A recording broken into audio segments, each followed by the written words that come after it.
আমাদের সামনে একটা মাস আসছে, তাকওয়া অর্জনের মাস। নাম কি? সবাই বলেন নাম কি? রমজান মাস। এই রমজান মাসকে সামনে রেখে, রমজান মাস হলো তাকওয়া অর্জনের মাস। এই রমজান মাসকে সামনে রেখে আমাদের প্রস্তুতিমূলক কিছু আমল আছে, সেইগুলো আমি খুব সংক্ষেপে আপনাদেরকে বলবো। আমরা খুব সুন্দরভাবে একটু মনোযোগ দিয়ে মুখস্থ করবো ইনশাআল্লাহ। একটা গুণ অর্জন করতে হবে, সেটা হলো ইত্তাকুল্লাহ, আল্লাহর ভয়। কোরআনুল কারীমটা খুলে দেখবেন, আল্লাহ সুবহানাহু ওয়া তাআলা সূরা বাকারার মধ্যে তিনি বলেন, ইয়া আইয়ুহাল্লাযীনা আমানু কুতিবা আলাইকুমুস সিয়ামু কামা কুতিবা আলাল্লাযীনা মিন ক্বাবলিকুম লাআল্লাকুম তাত্তাকুন। আমার আল্লাহ বলছেন, ইয়া আইয়ুহাল্লাযীনা আমানু, হে ঈমানদারগণ, কুতিবা আলাইকুমুস সিয়াম, তোমাদের উপরে রোজাকে ফরজ করা হয়েছে, কামা কুতিবা আলাল্লাযীনা মিন ক্বাবলিকুম, তোমাদের পূর্বে যেমন ভাবে ঈমানদার মুসলমানদের উপরে ফরজ করা হয়েছিল। এই রোজা তোমাদের জন্য বাধ্যতামূলক কেন করা হয়েছে? এই রোজা তোমাদের জন্য ফরজ কেন করা হয়েছে? কারণ আছে না নাই? সবাই বলুন, কারণ আছে না নাই? আরো জোরে। কারণটা হলো লাআল্লাকুম তাত্তাকুন। আমার আল্লাহ বলছে এই রোজাটা তোমাদের জন্য ফরজ করা হয়েছে, কারণ এই রোজা তোমাদেরকে খোদা ভীতি, তাকওয়ার গুণ, আল্লাহর ভয়ের এই গুণটা তোমাদেরকে অর্জন করা শিখিয়ে দেবে। আমার ভাইয়েরা গভীর মনোযোগ দেবেন। রজব মাসে অবস্থান করছি। এই রজব মাস যখন পৃথিবীর আকাশে যখন চন্দ্র যখন উঠে যেত, রজবের যখন চন্দ্র যখন চাঁদ উঠত, আমার দয়ার নবী কিছু কিছু আমল রমজানকে সামনে রেখে প্রস্তুতি গ্রহণ করত। বলি সুবহানাল্লাহ। রমজানের পূর্বে দুইটা মাস। কয়টা মাস? রমজানের পূর্বে রজব এবং শাবান। সবাই আমার দিকে তাকান। রমজানের পূর্বে কয়টা মাস? রজব এবং শাবান। আজকে তো 20 তারিখ পরেই গেল। রজব মাসের 20 তারিখ মানে আছে আর কয়দিন? 10 দিন। রজব গেলেই শাবান, তারপরে শাবান মাসে 30 দিন, আর এইদিকে 30, 29, আর এইদিকে 10। মাত্র আছে কয়দিন আর রোজার? 40 দিন। খুব একটা বেশি? আমার ভাইয়েরা, এই রজব এবং শাবান মাসে আমার আল্লাহর নবী কিছু আমল করতেন, যেই আমলগুলো আমরা করব। রমজানকে সামনে রেখে 5টা আমল আমরা করব।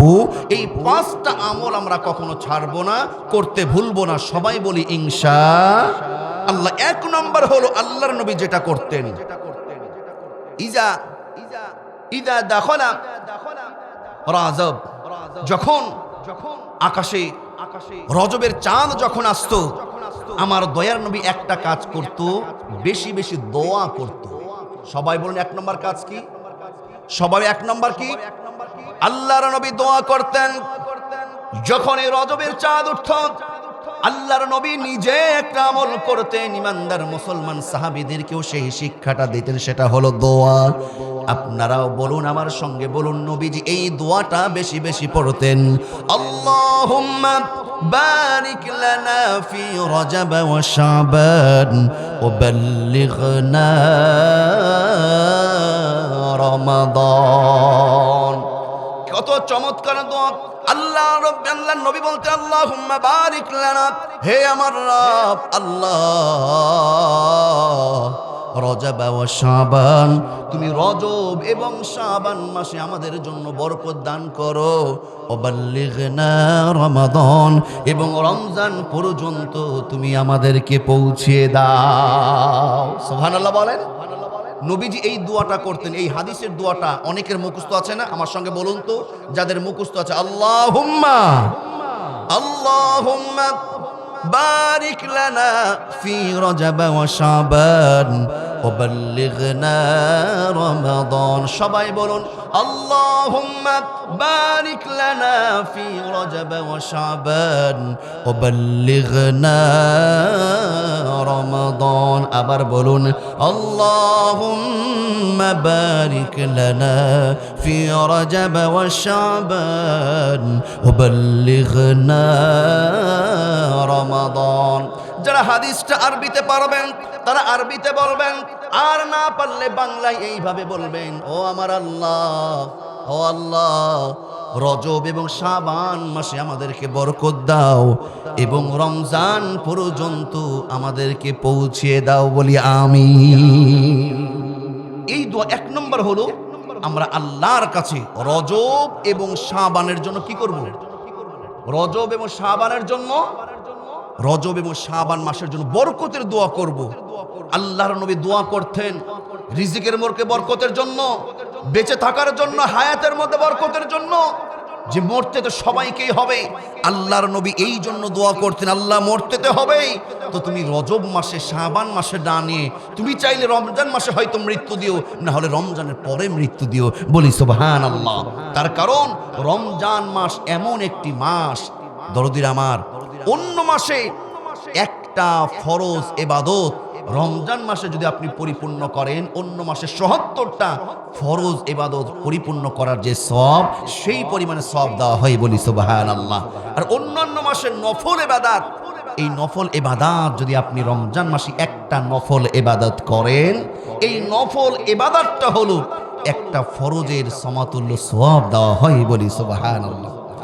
এক নম্বর হলো আমাদের জন্য দোয়া করতে হবে, সবাইকে বেশি বেশি দোয়া করতে হবে, আল্লাহ পাক যেন এই রজব এবং শাবানে আমাদের রিজিকের মধ্যে, ব্যবসা বাণিজ্যের মধ্যে, শারীরিক সুস্থতার মধ্যে, হায়াতের মধ্যে যেন বরকত দিয়ে সুন্দর সুস্থ একটা দেহ নিয়ে বেশি বেশি আমল করার মতন ঈমান নিয়ে আল্লাহ পাক যেন তার দয়া দিয়ে আমাদেরকে রমজান পর্যন্ত পৌঁছিয়ে দেয়। ২ নম্বর হলো রমজানের ২ নম্বর প্রস্তুতি হলো রমজানে যে আমলগুলো আপনি করবেন, ২ নম্বর সে প্রস্তুতি হলো এই ২ মাসে রজব এবং শাবান মাসে আপনি বেশি বেশি নেক আমলগুলো এখন থেকে করবেন, বেশি বেশি করবেন, বেশি বেশি একটু নামাজ পড়বেন, বেশি বেশি একটু দান করবেন, বেশি বেশি সদকা করবেন, বেশি বেশি নেক আমল করবেন। দরদির আমার, যেন রমজান মাসে ভালো আমল করতে আমাদের জন্য কষ্ট না হয়, সেই প্রস্তুতিটা আমাদেরকে রজব এবং শাবান মাস থেকে শুরু করতে হবে ইনশাআল্লাহ। ৩ নম্বর হলো যেই কাজটা আমাদেরকে করতে হবে, সেটা হলো আল্লাহর নবী এবং মুসলমানরা রজব এবং শাবান মাসে কখনো মারামারি, কাটাকাটি, কলহ, বিদ্বেষ এইগুলো করতেন না। আল্লাহ বলছেন ইন্না ইদ্দাতাশ শুহুরি ইনদাল্লাহি ইসনা আশারা শাহরান ফি কিতাবিল্লাহি ইয়াওমা খালাকাস সামাওয়াতি ওয়াল আরদা মিনহা আরবাতুন হুরুম যালিকা দ্বীনুল কাইয়্যিম ফালা তাযলিমু ফীহিন্না আনফুসাকুম। দরদির আমার, আল্লাহ পাক গণনার মাস হিসাবে আসমান এবং জমিন সূচনা লগ্ন থেকে 12টা মাস সিলেকশন করেছেন। কয়টা মাস? সবাই বলেন কয়টা? পৃথিবীর কোন শক্তি আছে এই 12টা মাসকে 13টা করার? পৃথিবীর কোন ক্ষমতা আছে 12টা মাসকে 11টা করার? তার কারণ এটা ক্ষমতা একমাত্র কার? আল্লাহ বলেন 12টা মাস আল্লাহ পাক সৃষ্টি করেছেন আর বাতুল হুরুম। এই 12টা মাসের মধ্যে আমার 4টা মাস সম্মানিত মাস, তার মধ্যে রজব শাবান। দরদিরা আমার, এই মাসগুলো নিয়ে মারামারি কাটাকাটি করলে চলবে না।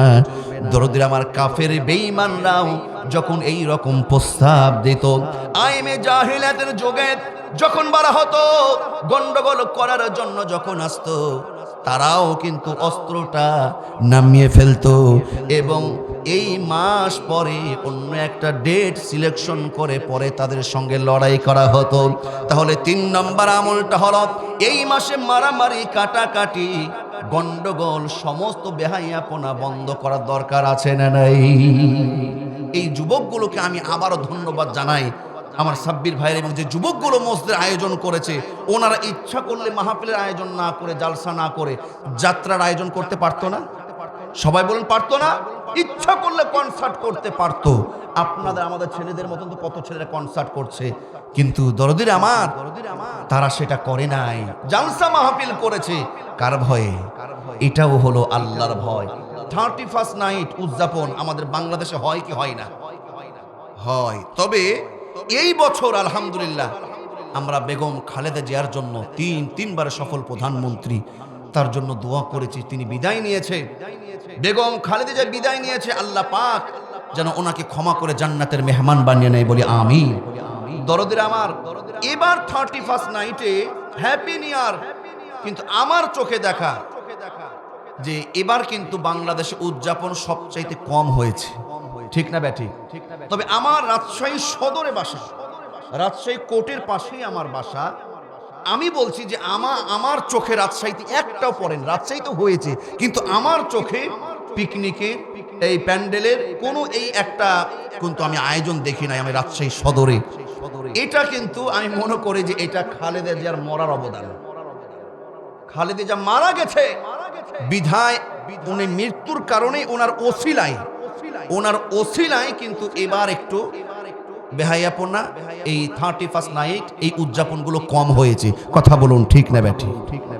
দরদের আমার এইগুলো বন্ধ করতে হবে। 4 নম্বর যে আমলটা আমাদেরকে করতে হবে রজব এবং শাবান মাসে, সেটা হলো দরদের আমার রজব এবং শাবান মাসে আমাদেরকে রোজা, নফল রোজা রাখতে হবে।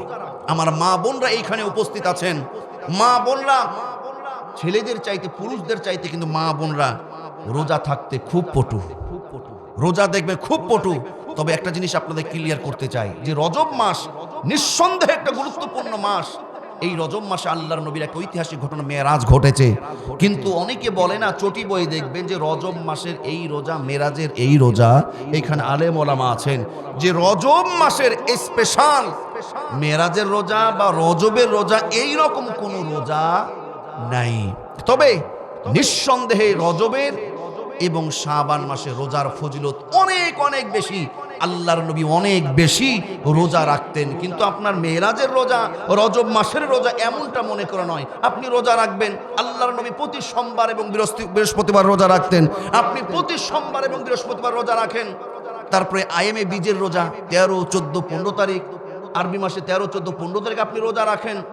বেশি বেশি রোজা রাখবেন এই রজব মাসে এবং শাবান মাসে। শাবান শাহরি রমাদান শাহরুল্লাহিল মুহাররম। দরদির আমার, এই রজব এবং শাবান মাসে আল্লাহর মাসে আমাদেরকে বেশি বেশি রোজা রাখতে হবে। এই রোজার অভ্যাসটা যদি গড়ে তুলতে পারি আমরা, তাহলে রমজান মাসে আমাদের জন্য কষ্ট বেশি হবে না কম হবে? এই জন্য 4 নম্বর আমল হলো আমাদেরকে নফল রোজা করতে হবে। মায়েরা বোনেরা, আপনারাও রোজা থাকবেন, রোজা করবেন। বৃহস্পতিবার, সোমবার এবং আরবি মাসের আইএমএ বিজি 13, 14, 15 তারিখে রোজা রাখবেন। বেশি বেশি নফল পরনা রোজা রাখবেন।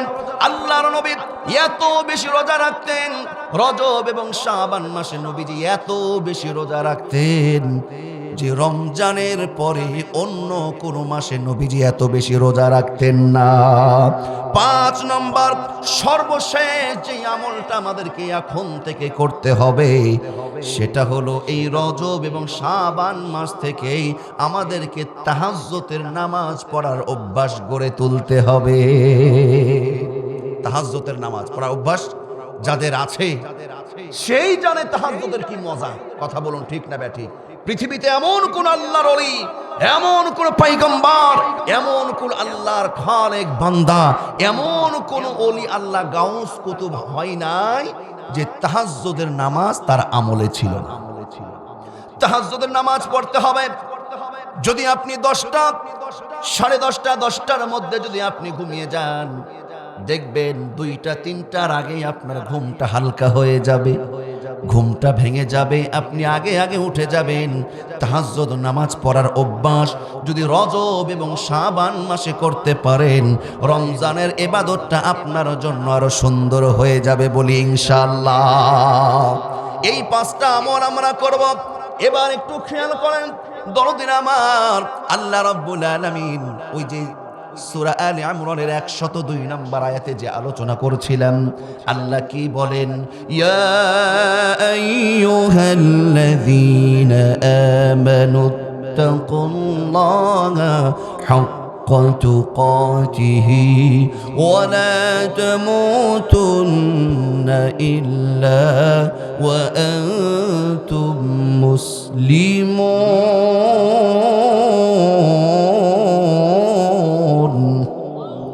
আল্লাহ বলছেন, আমি ওই আয়াতের আলোচিত আয়াতের শেষ অংশ, আলোচনার শেষের দিকে আমি চলে আসি, একটু খেয়াল করুন। আল্লাহ পাক বলছেন, ইয়া আইয়ুহাল্লাযীনা আমানু, হে ঈমানদারগণ, ইত্তাকুল্লাহ, ভয় করো কাকে? আল্লাহ পাক এইখানে কাদেরকে ডাক দিয়ে বলছেন বলুন তো? মুনাফিকদেরকে, মুশরিকদেরকে, বেঈমানদেরকে, নাকি ঈমানদারদেরকে? আমাদের কম হোক বেশি হোক ঈমান আছে না নাই? অতএব আল্লাহ পাক আপনাদেরকে ডাক দিয়ে বলছে, আমাদেরকে ডাক দিয়ে বলছেন, হে ঈমানদারগণ। খুব গভীর মনোযোগ দেন, এখানে কঠিন কথা আছে। হে ঈমানদারগণ, ইত্তাকুল্লাহ, ভয় করো কাকে? ঈমানদারদেরকে বলছে আল্লাহকে ভয় করো, হাক্কা তুকাতি, যথাযথ ভয়। এবার দেখেন কথা কি আল্লাহ বলছেন, ওয়ালা তামুতুন্না ইল্লা ওয়া আনতুম মুসলিমুন, আর অবশ্যই মুসলমান না হয়ে মৃত্যুবরণ করো না। বলুন সবাই কি বললেন? আর অবশ্যই, বলেন সবাই আমার সঙ্গে, আর অবশ্যই মুসলমান না হয়ে মৃত্যুবরণ করো না। আপনাদের কাছে আমার প্রশ্ন, আল্লাহ পাক মুসলমান না হয়ে মৃত্যুবরণ করো না, এই কথাটা কাদেরকে বললেন? সবাই বলেন কাদেরকে বললেন? ঈমানদারদেরকে। আমরা তো এমনি ঈমানদার, আল্লাহ আবার মুসলমান হওয়ার কথা বললে কেন? কারণ আছে না নাই? তার কারণ হলো আমরা হলাম নাম কি অস্তে মুসলমান, প্রত্যেক সূত্রে পাওয়া আমরা ঈমানদার। আমার বাপ ছিল মুসলমান, দাদা ছিল ঈমানদার, দাদা ছিল হাজী সাহেব, আমিও ওই সূত্রের প্রত্যেক সূত্রে আমিও ঈমানদার। এই জন্য ঈমানের গুরুত্ব তাৎপর্য আমরা বুঝি কম, ঠিক না ব্যাঠিক? প্রত্যেক সূত্র যে সন্তানগুলো বাড়ি গাড়ি টাকা পয়সা পেয়ে যায়, এই সমস্ত সন্তানগুলো লেখাপড়া করে মানুষের মতন মানুষ খুব বেশি হয় না কম হয়? টাকা আছে, বাড়ি আছে, জায়গা জমি আছে, দুনিয়াটা মস্ত বড়, বাপের অ্যাকাউন্টের ফিগারটা মস্ত বড়, তারই মদ গাঞ্জা খেয়ে আনন্দ ফুর্তি করো, আছে না নাই? প্রত্যেক সূত্রে পাওয়া ওই বাড়ি গাড়ি ব্যাংক ব্যালেন্স করতে যদি কষ্ট বুঝতো, সন্তান বুঝতো। দরদির আমার, প্রত্যেক সূত্রে ওই যে আমরা ঈমানটাও এইরকম ভাবে পেয়েছি, কিন্তু ঈমান এত সহজ জিনিস নয় আমার ভাইয়েরা। হাজার হাজার ঈমানদার মুসলমানের রক্তের বিনিময়ে ঈমানটা আমাদেরকে অর্জিত করতে হয়েছে। কথা বলুন ঠিক না ব্যাটি? কিন্তু ঈমানের মর্ম আমরা বুঝি না। গভীর মনোযোগ দেবেন দরদির আমার। আপনি একটা বার কালেমা পড়ে নিয়েছেন, একটা বার আপনি হজ করেছেন, একটা বার আপনি মুখে দাড়ি ছেড়ে দিয়েছেন, একটা বার আপনি বড় জুব্বা গায়ে দিয়ে নিয়েছেন, তার মানে আপনি খাঁটি ঈমানদার মুসলমান হয়ে যে আপনি কবরে যেতে পারবেন এর কোনো গ্যারেন্টি নাই। আমার আল্লাহ এই জন্য বলছে, হে ঈমানদারগণ, হে বিশ্বাসীগণ, ওয়ালা তামুতুন্না ইল্লা ওয়া আনতুম মুসলিমুন, আর অবশ্যই অবশ্যই ও ঈমানদাররা, আর অবশ্যই অবশ্যই মুসলমান না হয়ে মৃত্যুবরণ করো না। তার কারণ হলো আপনি টুপি রাখবেন, জুব্বা পরবেন, নামাজ পড়বেন, সব ঠিক আছে, কিন্তু বিষয় হলো মৃত্যুটা আপনার কোন হালতে হচ্ছে, কাদের সঙ্গে হচ্ছে, কোন দলের সাথে হচ্ছে, মৃত্যুটা কিভাবে হচ্ছে, এটা আপনাকে চোখ কান খুলে রেখে সচেতনতার সাথে জীবনটাকে শেষ করতে হবে। কথা বলুন ঠিক কিনা? যদি আপনি খেয়াল না রাখেন তাহলে বিপদ আছে। আল্লাহর নবী বলেছে, শেষ জামানার মুসলমানদের ঈমানের অবস্থা এই রকম, সকালে ঈমান আনবে, বিকালে ঈমান ছাড়বে, বিকালে ঈমান আনবে, সকালে ঈমান হারাবে। কথা ঠিক না ব্যাঠি? আমরা বর্তমানে টাকার কাছে, এক প্যাকেট গোল্ডিবের কাছে, এক প্যাকেট ব্যানসনের কাছে আমরা আজকে ঈমানটাকে বিক্রি করে দিচ্ছি। কথা বলুন ঠিক না ব্যাঠি? এক প্যাকেট গোল্ডিবের কাছে আমরা আজকে রাতকে দিন বলছি, দিনকে রাত বলছি, ধলোকে কালো বলছি, কালোকে ধলো বলছি। এখন এক প্যাকেট গোল্ডিবো লাগছে না, এক প্যাকেট নাসির বিড়ি হলেই এনাফ। কথা বলুন ঠিক না বেঠি? আপনাকে চিন্তা করতে হবে, আপনার পরিবার, আপনার দল, আপনার অর্থ, আপনার টাকার আগে আপনি হলে ইমান, আপনার মুসলমান, আপনাকে একদিন মরতে হবে। কথা বলুন ঠিক না বেঠি? মনক্ষুণ্ণ হবেন না, আমি শেষের দিকে যাচ্ছি। আল্লাহ বলেন ওয়ালা তামুতুন্না ইল্লা ওয়া আনতুম মুসলিমুন, আর মুসলমান না হয়ে মৃত্যুবরণ করো না। যদি কেউ বেঈমান হয়ে মৃত্যুবরণ করে, কবরে ঠেলা আছে না নাই? দরদির আমার, মরতে সবাইকেই হবে। আল্লাহ বলেন কুল্লু নাফসিন যায়িকাতুল মাউত, প্রত্যেকটা নফস, প্রত্যেকটা প্রাণীকে মরতে হবে। সেটা বক্তা হোক আর শ্রোতা হোক, ইমাম হোক আর মুসল্লি হোক, নারী হোক আর পুরুষ হোক, সাধারণ জনগণ হোক আর প্রধানমন্ত্রী হোক। বেগম জিয়ার মৃত্যুর মাধ্যমে আমাদেরকে আরো দরদিরা আমার একটা শিক্ষা দিয়ে গেছে, ডাক্তার ক্ষমতা কোনো কিছুই মৃত্যু ঠেকিয়ে রাখতে পারে না। কথা ঠিক না বেটি? সবাইকে মরতে হবে। শোনুন, ওই কবরে যেতে হবে, মরতে হবে সবাইকে। কবরে যাবেন, ওই কবরে, আপনার কবরে আপনার বাবা যাবে না, মা যাবে না, আপনার নেতা যাবে না, নেত্রী যাবে না, কোনো হুজুর, কোনো পীর সাহেব আপনার কবরে যাবে না। ওই কবরে আপনাকে একা একা যাওয়া লাগবে, একা একা থাকা লাগবে। একজন জান্নাতের সুসংবাদ প্রাপ্ত সাহাবী, নবীজির জুন্নুরাইন, নবীজির দুইটা মেয়েকে বিয়ে করেছিলেন। দুইটা বিয়েকে জুন্নুরাইন যাকে বলা হয়, ওসমান গনি রাদিয়াল্লাহু তাআলা। আপনার আমার কবরের ভয় নাই, কিন্তু ওসমান গনি রাদিয়াল্লাহু তাআলা যখনই কবরের কথা শুনতেন, তখনই ওসমান গনি চোখের পানি ছেড়ে কান্না শুরু করে দিতেন। ওসমান গনিকে প্রশ্ন করা হলো, সাহাবীরা প্রশ্ন করলো, ওসমান গনি, কবরের কথা শুনলে আপনি এইভাবে কান্না কেন করেন? চোখের পানি ছেড়ে কেন কাঁদেন? নবীর সাহাবী ওসমান গনি রাদিয়াল্লাহু তাআলা তিনি বলেন, মৃত্যুর পরে পরকালের প্রথম স্টেশন হলো কবর। প্রথম ধাপ হলো, প্রথম স্টেশন, ইমিগ্রেশন হলো কবর। ওই কবরে একা একা যেতে হবে। কবরের পরে হাসরের মাঠে, হাসরের মাঠে উঠার সময় আমার আল্লাহ পাক যদি, ওসমান গনি বলে কেন আমি কবরের ভয় করি? তার কারণ আল্লাহ পাক যদি আমার আমলে খুশি হয়, আমাকে যদি জান্নাতে দেয়, জান্নাতে আমার সাথী বন্ধু পাবো কি পাবো না? আর আল্লাহ যদি জাহান্নামে আমাকে দেয়, জাহান্নামেও তো অনেক সাথী থাকবে, ঠিক কিনা?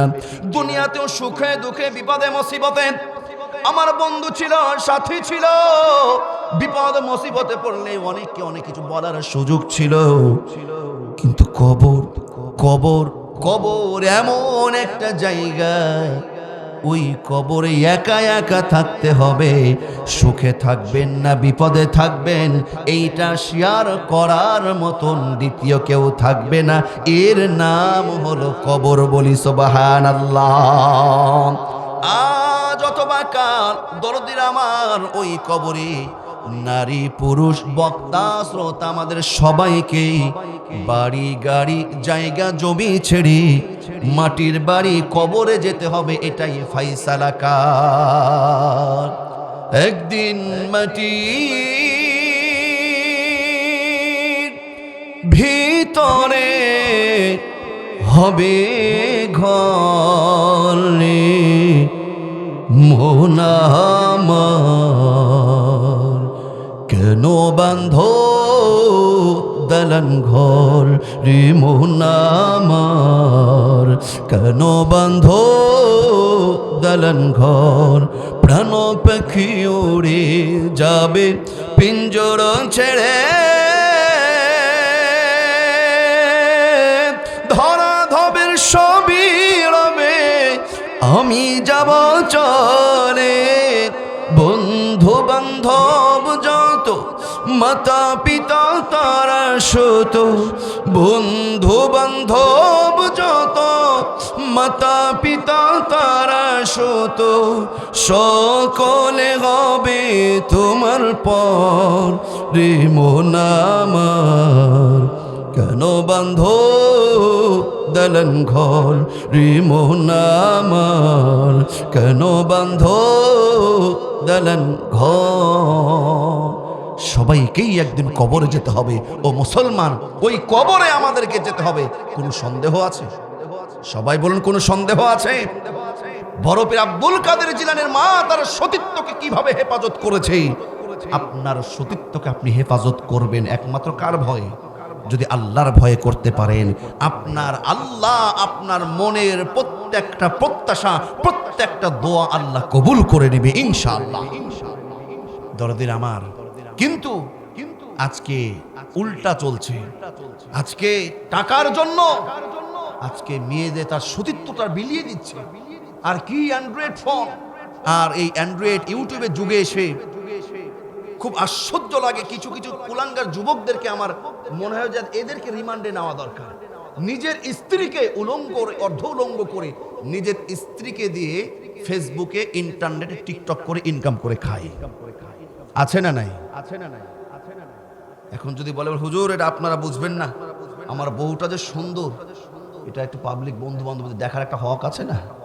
এই জন্য তো একটু দেখাতে হবে। আমার ভাইয়েরা, ওই যুবকগুলোকে বলবো, তোমার স্ত্রীকে তুমি ইনকামের মাধ্যম বানিয়েছো, বেপর্দা হয়ে অর্ধ উলঙ্গ অবস্থায় তোমার স্ত্রীর চেহারা ডিসপ্লে করে পরপুরুষদের সামনে তুমি টিকটক করে ইউটিউবে ফলোয়ার বাড়াচ্ছ, ইনকাম করছো। ওই স্ত্রী যদি জাহান্নামে যায়, স্ত্রীও যাবে জাহান্নামের সাথে, তুমি হাজবেন্ড, তুমি স্বামী, তার কর্তা হিসেবে তুমিও যাবে জাহান্নামে। কথা বলুন ঠিক না ব্যাঠিক? খবরদার, খবরদার। আমি আমার বোনদেরকে বলবো, আমার মা বোনদেরকে বলবো, যুবকদেরকে বলবো, আরে ফেসবুক এটা কি পাবলিক ফাংশন না এটা ওপেন ফাংশন? ফেসবুক এটা ওপেন, সবার জন্য ওপেন, কিন্তু তোমার বউ কি তোমার সবার জন্য ওপেন নাকি এটা পার্সোনাল? তোমার বউ তো পার্সোনাল, বউটাকে পার্সোনাল রাখো, ভালো থাকবে। এই বউটাকে তুমি কেন ওপেন করে দিচ্ছ? খবরদার, খবরদার, এই কাজটা করা যাবে না। আর মা বোনদের কথা কি বলবো? মা বোন, আপনারা আল্লাহ পাক কি বলছেন শুনুন, ওয়াকরনা ফি বুয়ুতিকুন্না ওয়ালা তাবাররাজনা তাবাররুজাল জাহিলিয়াতিল উলা। আল্লাহ বলেন, হে দুনিয়ার ইমানদার মুসলমান নারীরা, তোমরা জাহিলিয়াতের যুগের মতন, ওই জাহিলিয়াতের অজ্ঞতার যুগের মতন, ওই মেয়েদের মতন তোমরা তোমাদের নিজেদের চেহারাকে তোমরা অর্ধ উলঙ্গ ভাবে সমাজে তোমরা ডিসপ্লে করো না। নিজেদের সতীত্ব, নিজেদের ইজ্জত তোমরা হেফাজতে রাখো। কথাটা কার? সবাই কথাটা কার? কিন্তু আজকে আমাদের মেয়েদের অত্যন্ত দুঃখজনক একটা অভ্যাস, সেটা হলো স্বামীর সঙ্গে ভালোভাবে কথা বলে না, স্বামীর সঙ্গে কর্কশ ভাষায় কথা বলে। আপনাদের এই বগুড়াতে এরকম অবস্থা নাই? হ্যাঁ, বগুড়াতেও আছে। আমি তো বলছি আমার রাজশাহীতেই স্বামীর সঙ্গে ভালোভাবে কথা বলে না, কিন্তু সন্তানের স্যার কোচিং থেকে যদি ফোন দেয়, আরে বাপরে, স্যার কখন কোথায় আপনি আসবেন না আমি যাব, আরে বাপরে বাপ, স্বামীর সঙ্গে রসালো কথা বলে না। আমার ভাইয়েরা, মেয়েদের মধ্যেও খাদিজার উত্তরসূরি আছে, রহিমার উত্তরসূরি আছে। সব মেয়েরা খারাপ না, কিছু কিছু মেয়ে আছে, রাগ করবেন না, স্বামীর সঙ্গে ভালোভাবে কথা বলে না, কিন্তু ওয়াইফাই ডিশের বিল নিতে আসে, তরকারি আলা দুধ আলা ঘোষের সঙ্গে রসালো কথায় গল্প জমিয়ে দেয়। কথা বলুন ঠিক না ব্যাটি? খুব আফসোস, নিজের স্বামীর সাথে, স্বামীর সঙ্গে যখন বাড়িতে থাকে তখন ময়লা কালি মাটি মেখে কাজের বিটে রহিমার মতন বসে থাকে। আর যদি আল্লাহর কফ যদি নসিবে একটা যদি মাসে দাওয়াত, বিয়ে শাদীর মুসলমানের যদি একটা দাওয়াত মিলেই যায়, ওরে সেরেছে আল কাতরা সোনো পাউডার যা আছে একেবারে মেখে চলে যাবে। কেন? আপনার চেহারা, আপনার সৌন্দর্য আপনার স্বামীর জন্য। আপনি নিজেকে সুন্দরভাবে পরিপাটি করে আপনি বাইরে গেলেন, তার মানে আপনার উদ্দেশ্য কি? একজন পুরুষ আপনার স্বামীকে না, আরো 10 জন 100 জন পুরুষকে আপনি আপনার সৌন্দর্য দেখিয়ে আকৃষ্ট করার জন্য যাচ্ছেন। কথা বলুন ঠিক না ব্যাটি? খবরদার এই কাজ করবেন না। আমার মা বোনদেরকে বলবো, স্ত্রীদেরকে বলবো, খবরদার। আপনার কাছে সবচাইতে যেটা ভালো ড্রেস, আপনার কাছে সবচাইতে সুন্দর ড্রেস আপনি চাইবেন আপনার স্বামী যখন আসবে বাড়িতে, আপনার স্বামী বাইরে থাকে, ঢাকায় থাকে, বিদেশে থাকে, আপনার স্বামী যখন বাড়িতে আসবে, আপনার ঘরে আসবে, আপনি এমনভাবে পরিপাটি হয়ে থাকবেন, আপনার সৌন্দর্য দেখে যেন আপনার স্বামীর কলিজাটা ঠান্ডা হয়ে যায়। স্বামী স্ত্রী মহব্বতের ভালোবাসায় যদি এইভাবে দুইটা হাত, স্বামী স্ত্রীর হাত যদি এইভাবে ধরে, আল্লাহর নবী বলেছেন স্বামী স্ত্রীর মহব্বতে ভালোবাসা এইভাবে যদি দুইজনের হাত এইভাবে ধরতে পারে, স্বামী স্ত্রীর জীবনের সমস্ত সাগিরা গুনাহগুলো হাতের ফাঁক দিয়ে ঝরঝর করে পড়ে যায়। সুবহানাল্লাহ বললেন না? সুবহানাল্লাহ যারা বলেন শনিবারে বলে ফেলেন। সুবহানাল্লাহ বলেন।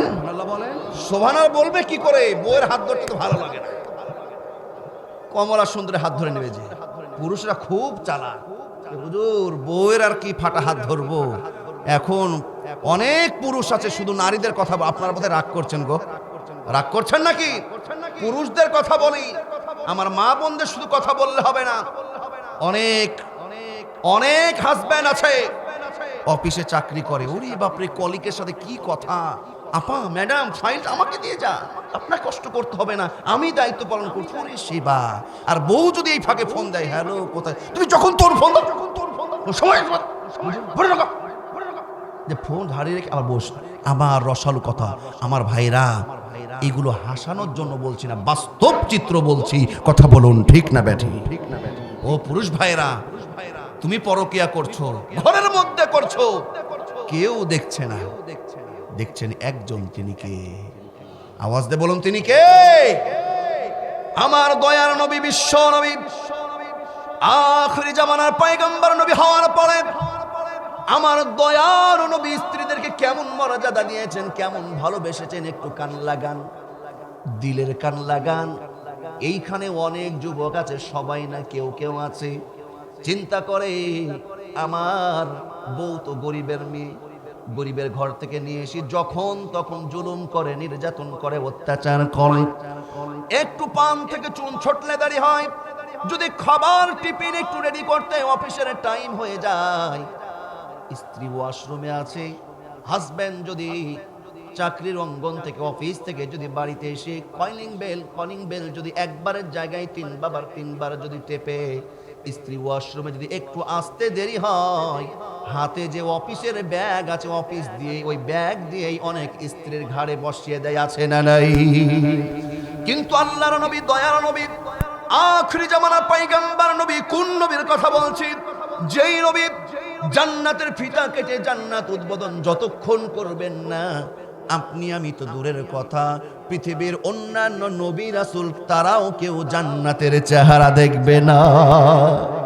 নবীর স্ত্রী আম্মা জানা আয়েশা রাদিয়াল্লাহু তাআলা আনহা, তিনি বলে আমার দয়ার নবী যখন তিনি দিনের কাজ করতে যেতেন, দিনের দাওয়াত দিতেন, অনেক সময় নবী বাড়িতে ফিরতেন, আমার ঘরের কাজ কমপ্লিট হতো না, খাবার দাবার নাস্তা রেডি হতো না। কিন্তু আমার দয়ার নবী বাড়িতে আসার পরে কখনো রাগান্বিত হয় না, বরং আমি যদি রুটি বানিয়েছি, রুটি বেলেছি, আমার দয়ার নবী, বিশ্ব নবী নিজ হাতে রুটিগুলো সেকে সেকে আমার সঙ্গে আমার দয়ার নবী ঘরের কাজে সহযোগিতা করেছে। সুবহানাল্লাহ, সুবহানাল্লাহ। আমার দয়ার নবী স্ত্রীদেরকে মর্যাদা দিয়েছে, সম্মান করেছে। ও যুবক ভাইরা, এই স্ত্রীকে আমরা সম্মান করতে পারবো কি পারবো না? সবাই বলুন পারবো কি পারবো না? দরদির আমার গভীর মনোযোগ দেবেন। ও মায়েরা, বোনেরা, আপনাদের জন্য একটা কথা হলো, আপনারাও মরবেন, আমরাও মরব। নবীর মেয়ে ফাতেমার ইতিহাস পড়ুন, বিবি রহিমার ইতিহাস পড়ুন, খাদিজাতুল কুবরা রাদিয়াল্লাহু তাআলা আনহার ইতিহাস পড়ুন, সুমাইয়া রাদিয়াল্লাহু তাআলা কেমন মুসলমান ছিলেন। আমার মায়েরা, বোনেরা, নবীর স্ত্রী খাদিজাতুল কুবরা রাদিয়াল্লাহু তাআলা কেমন মুসলমান ছিলেন। এই রকম মুসলমান হয়ে যদি আপনি আমি মৃত্যুবরণ করতে পারি, তাহলে আপনার আমার জীবনটাও সাকসেসফুল হয়ে যাবে, বলি সুবহানাল্লাহ। আল্লাহ পাক ওই জায়গায় বলছেন সূরাতুল আলে ইমরান 102 নম্বর আয়াত, ওয়ালা তামুতুন্না ইল্লা ওয়া আনতুম মুসলিমুন, আর মুসলমান না হয়ে মৃত্যুবরণ করো না। নবীর স্ত্রী খাদিজা কেমন মুসলমান ছিলেন দেখুন। দরদির আমার, আরশে আজিম থেকে, আসমান থেকে আল্লাহ পাক পৃথিবীতে একজন নারীকে সালাম জানিয়েছিলেন, তিনি হলেন নবীজির স্ত্রী খাদিজাতুল কুবরা রাদিয়াল্লাহু তাআলা আনহা। বলি সুবহানাল্লাহ। নবীজির সবচাইতে প্রিয় স্ত্রী, সবচাইতে বৃদ্ধা স্ত্রী।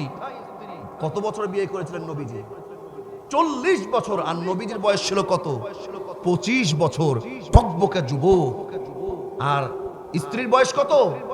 40। সুবহানাল্লাহ বলেন।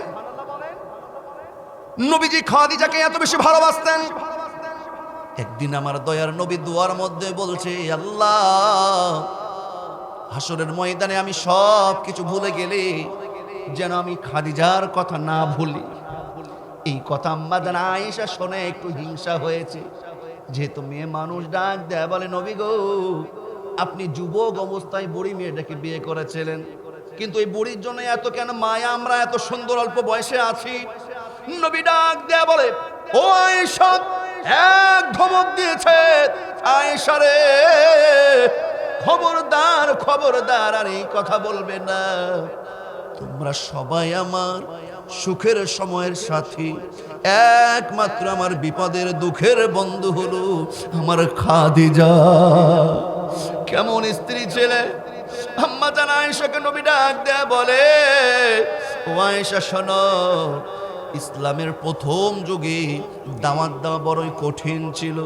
খাদিজা আমাকে সহযোগিতা করত, খাদিজা আমাকে সাহস জোগাতো। খাদিজা বলতো যে নবী গো, আপনি দিনের আলোতে না পারলে, আপনি প্রকাশ্যে দাওয়াত দিতে না পারলে, তাওহীদের দাওয়াত আপনি গোপনে রাতের আধারে দেবে। ও আয়েশা, তুমি কার কথা বলছো? শোনো শোনো। নবী বলে, আমি রাতের আধারে যখন দিনের দাওয়াত দিতাম, তাওহীদের দাওয়াত দিয়ে যখন শেষ রাত্রে গভীর রজনীতে আমি যখন বাড়িতে ফিরে আসতাম, ও আয়েশা শোনো, আমি যখন বাড়িতে এসে গেটের কড়া নড়াতাম, আমার গেটের কড়া নড়া এই বাড়িটা গেটের উপরে পড়তো না, যেন এই বাড়িটা আমার খাদিজার পিঠের উপরে পড়তো। মুহূর্তের মধ্যে দরজাটা খুলে দিত। আল্লাহর নবীর স্ত্রী খাদিজা বিদায় নিবে।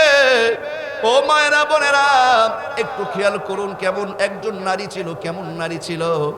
আপনি যদি মুসলমানের মতন মুসলমান হয়ে কবরে যেতে পারেন, আপনার আর কোনো ভয় থাকবে না, টেনশন থাকবে না। খাদিজা বিদায় নিবে, নবীকে ডাক দেয়া বলছে, ইয়া রাসূলুল্লাহ, নবী গো, আমার তো বড়ই ভয় লাগে, ওই অন্ধকার কবরে কেমনে থাকবো। ও নবী, আপনার কাছে আমার 3টা দাবি। নবী গো, ও নবী, আপনার কাছে আমার 3টা দাবি। কয়টা দাবি? কয়টা দাবি? নবী, আপনার কাছে আমার 3টা দাবি। ও নবী, আমার মরার আগে এই 3টা দাবিকে আপনি পূরণ করবেন, কথা দেবেন। নবী তো বলছে, খাদিজা, তুমি তো আমার জন্য কত কিছুই না করেছো, কিন্তু তুমি আমার কাছে এমন কি চাচ্ছ? তবে তুমি আমাকে বলো, যদি আমার সামর্থ্য থাকে আমি তোমার 3টা দাবি পূরণ করে দেব। খাদিজা বলছে, নবী গো, আমি তো বিদায় নিব নবী, আমি যখন মারা যাব, আমার মারা যাওয়ার পরে আমার শরীরে যে কাফন পরানো হবে, এটা কথা দেন। 1 নম্বর আমার প্রত্যাশা, চাওয়া পাওয়া দাবি হলো, আমার কাফন বাজারের কোনো সাধারণ কাপড় দিয়ে আপনি করবেন না। আমি খাদিজা, আপনার স্ত্রী, আপনি কথা দেন, আমার কাফন হবে নবী আপনার জুব্বা অথবা চাদর দিয়ে। বলি সুবহানাল্লাহ। আল্লাহর নবী বলেন, খাদিজা, তোমার 1 নম্বর আশা পূরণ হবে। 2 নম্বরে তুমি কি চাও বলো? খাদিজাতুল কুবরা রাদিয়াল্লাহু তাআলা বলে, কেমন মুসলমান ছিলেন খেয়াল করুন। বলি, নবী গো, আমাকে যেই কবরে রেখে হাসা হবে, আপনি কথা দেন 2 নম্বর আমি চাই, ওই কবরে আমাকে রাখার আগে ওই কবরে, ওই ঘরে আপনি আগে নামবেন, ওই কবরে আপনি আগে পদধূলি দেবেন। নবী বলে, খাদিজা, তোমার 3 নম্বর দাবি কি? তোমার 3 নম্বরে চাওয়া পাওয়া কি? বলো বলো। খাদিজাতুল কুবরা রাদিয়াল্লাহু তাআলা বলে, নবী গো, আমার যখন মৃত্যু হয়ে যাবে, কাফন দাফন যখন সুসম্পন্ন হয়ে যাবে, মাটি দেওয়ার পরে সবাই যার যার মতন বাড়ি চলে যাবে, কিন্তু নবী গো, ও আমার প্রাণের স্বামী, আপনি কথা দেন আমার কবরের পাশ থেকে আপনি ততক্ষণ যাবেন না। আমার বড়ই ভয় লাগে, মুনকার নাকির যখন কবরে প্রশ্ন করবে, নবী গো আমার ভয় লাগে, আমি উত্তর কি দিতে পারবো কি পারবো না। ও নবী, আপনি পাশে দাঁড়িয়ে থেকে সাহস দেবেন, ফেরেশতাদের প্রশ্নের জবাব আমি দিতে না পারলে আপনি আমাকে সহযোগিতা করবে। নবী ডাক দেয়া বলে, খাদিজা, তিনটাই পূরণ হবে, তবে বলো বলো কেন তুমি আমার জুব্বা চাদর দিয়ে কাফন করতে চাও? ওই কবরে তুমি নামার আগে আমাকে কেন নামতে বলো? এবার খাদিজাতুল কুবরা ডাক দেয়া বলে, নবী গো, ওই কবরে আমার কি অবস্থা হবে আমি জানি না, কিন্তু আমার বিশ্বাস আখিরি জামানার পয়গম্বর নবীর যদি জুব্বা চাদর আমার গায়ে জড়ানো থাকে, আমার বিশ্বাস এই দেখে আমার আল্লাহ জাহান্নামের আগুন জ্বালাবে না। ও নবী, যেই কবর, যেই ঘরে আমি একা একা থাকবো, ওই ঘরে যদি আপনার আগে পদধূলি পড়ে, ওই ঘরে যদি আপনি আগে পদচারণা করেন, আমার বিশ্বাস আমার মাটির বাড়ি কবর, ওই ঘরে আমার আল্লাহ জাহান্নামের আগুন জ্বালাবে না। মুসলমানের মতন মুসলমান হলে তার জন্য আল্লাহ যথেষ্ট হয়ে যায়। এবার খাদিজার মৃত্যু হয়ে গেল, তার কথা মতন কাফন দাফন সুসম্পূর্ণ হয়ে গেল। সাহাবীরা যার যার মতন চলে যায়, আমার দয়ার নবী ওইখানে কবরের কাছে দাঁড়িয়ে কান্নায় ভেঙে পড়ে। সাহাবীরা ডাকে, নবীজি বলে, আমি ততক্ষণ যাব না, আমার খাদিজার কবরের সওয়াল জবাব যতক্ষণ শেষ হবে না। দরদে আমার নবীজি কাঁদে। আল্লাহ রাব্বুল আলামিন এই দৃশ্য দেখে জিবরিল আমিনকে নবীর কাছে হাজির করে দেয়। জিবরিল আমিন এসে বলে, ইয়া রাসূলুল্লাহ, ইয়া হাবিবাল্লাহ, আপনি বাড়ি যাচ্ছেন না কেন? আপনি কাঁদছেন কেন? জিবরিল আমিন যখন এই কথা বলে, আল্লাহর নবী বলে, জিবরিল আমিন রে, আমি খাদিজাকে বড়ই ভালোবাসি, আমি খাদিজাকে বড়ই ভালোবাসি। জিবরিল আমিন ডাক দেয়া বলে, নবী গো, আপনি কি শুধু খাদিজাকে ভালোবাসেন? আমার আল্লাহ কি খাদিজাকে ভালোবাসে না? ও নবী, শুধু আপনি কি খাদিজাকে ভালোবাসেন? আমার আল্লাহ ভালোবাসে না? নবী ডাক দেয়া বলে, জিবরিল আমিন, আমি ততক্ষণ যাব না, আমি খাদিজাকে কথা দিয়েছি তার কবরের পাশেই থাকবো, সওয়াল জবাব যতক্ষণ শেষ হবে না। জিবরিল আমিন ডাক দেয়া বলে, ইয়া রাসূলুল্লাহ, ইয়া হাবিবাল্লাহ, নবী গো, আপনি চোখের পানি মুছে ফেলুন, আপনি চোখের পানি মুছে ফেলুন, আপনি বাড়ি চলে যান। আপনার খাদিজা এমন ঈমান আনয়ন করেছে, আপনার খাদিজা এমন মুসলমানিত্ব অর্জন করেছে। ও নবী, আমার আল্লাহ জানিয়ে দিয়েছে খাদিজার কবরে সওয়াল জবাব দিতে। যদি খাদিজার কোনো কষ্ট হয়, নবী আপনাকে দায়িত্ব নিতে হবে না, খাদিজার কবরের সওয়াল জবাবের দায়িত্ব আমার আল্লাহ স্বয়ং নিজ কুদরত হাতে গ্রহণ করেছে। যাদের হৃদয়ে আছে আল্লাহর ভয়, তারা কভু পথ ভুলে যাই না।